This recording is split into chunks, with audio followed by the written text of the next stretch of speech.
നമസ്കാരം. പ്രധാന വാർത്തകൾ.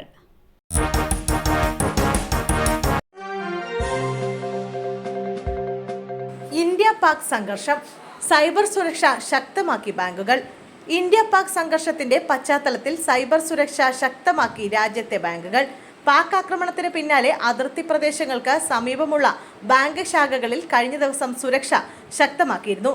സൈബർ ആക്രമണത്തെ നേരിടാൻ 24 മണിക്കൂർ വാർ റൂം സൃഷ്ടിച്ചിട്ടുണ്ടെന്ന് പഞ്ചാബ് നാഷണൽ ബാങ്ക് MDയും CEO അശോക് ചന്ദ്ര പറഞ്ഞു. അതിർത്തി മേഖലകളിലെ ATMകളിൽ പണലഭ്യത ഉറപ്പുവരുത്തിയിട്ടുണ്ട്. ജീവനക്കാരുടെ സുരക്ഷ ഉറപ്പാക്കുന്നതിനുള്ള ക്രമീകരണങ്ങളും ഒരുക്കിയതായി ബാങ്ക് അധികൃതരെ ഉദ്ധരിച്ച് വാർത്താ ഏജൻസിയായ PTI റിപ്പോർട്ട് ചെയ്തു. ബാങ്കിംഗ് അടക്കം സാമ്പത്തിക സ്ഥാപനങ്ങളെയും ഇൻഷുറൻസ് മേഖലയിലെ സ്ഥാപനങ്ങളെയും ലക്ഷ്യമാക്കി സൈബർ ആക്രമണം ഉണ്ടായേക്കാമെന്ന് Indian computer emergency response team കഴിഞ്ഞ ദിവസം മുന്നറിയിപ്പ് നൽകിയിരുന്നു.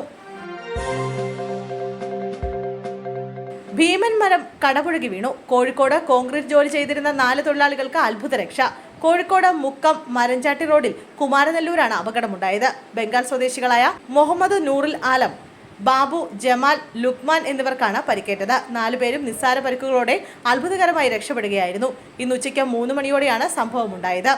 റോഡിന് സംരക്ഷണ ഭിത്തി നിർമ്മിക്കുന്ന ജോലിയിൽ ഏർപ്പെട്ട തൊഴിലാളികളാണ് അപകടത്തിൽപ്പെട്ടത്. മരം വീണതിനെ തുടർന്ന് ഹൈടെൻഷൻ ലൈനിലും കേടുപാടുകളുണ്ടായി. ഭിന്നശേഷിക്കാരനായ യൂസഫിന്റെ പെട്ടിക്കടയ്ക്ക് തൊട്ടടുത്തായാണ് മരം പതിച്ചത്. സംഭവസ്ഥലത്തെത്തിയ മുക്കം അഗ്നിരക്ഷാസേന സ്റ്റേഷൻ ഓഫീസർ അബ്ദുൽ ഗഫൂറിന്റെ നേതൃത്വത്തിൽ മരം മുറിച്ചുമാറ്റി ഗതാഗതം പുനഃസ്ഥാപിച്ചു.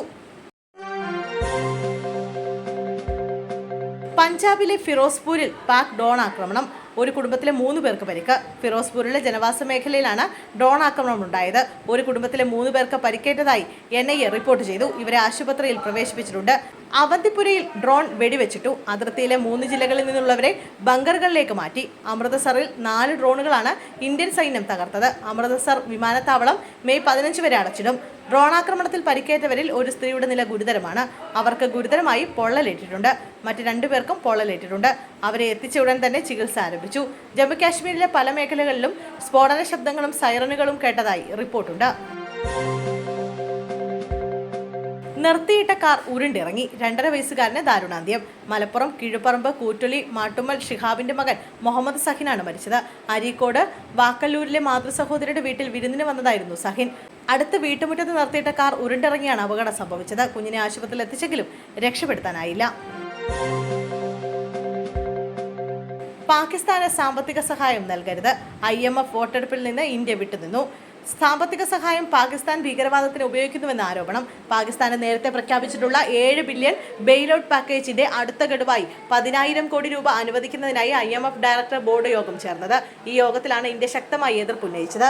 ഈ പണം IMFന്റെ മാനദണ്ഡങ്ങൾ അനുസരിച്ചല്ല പാകിസ്ഥാൻ ചെലവഴിക്കുന്നതെന്നും ഒരു കാരണവശാലും പണം അനുവദിക്കരുതെന്നും ഇന്ത്യ ആവശ്യപ്പെട്ടു. ഇന്ത്യ അടുത്തിടെ നടത്തിയ സൈനിക ആക്രമണങ്ങളെ തുടർന്ന് ഇരു രാജ്യങ്ങളും തമ്മിലുള്ള സംഘർഷം വർദ്ധിച്ചു വരുന്ന സാഹചര്യത്തിലാണ് ഈ തീരുമാനം.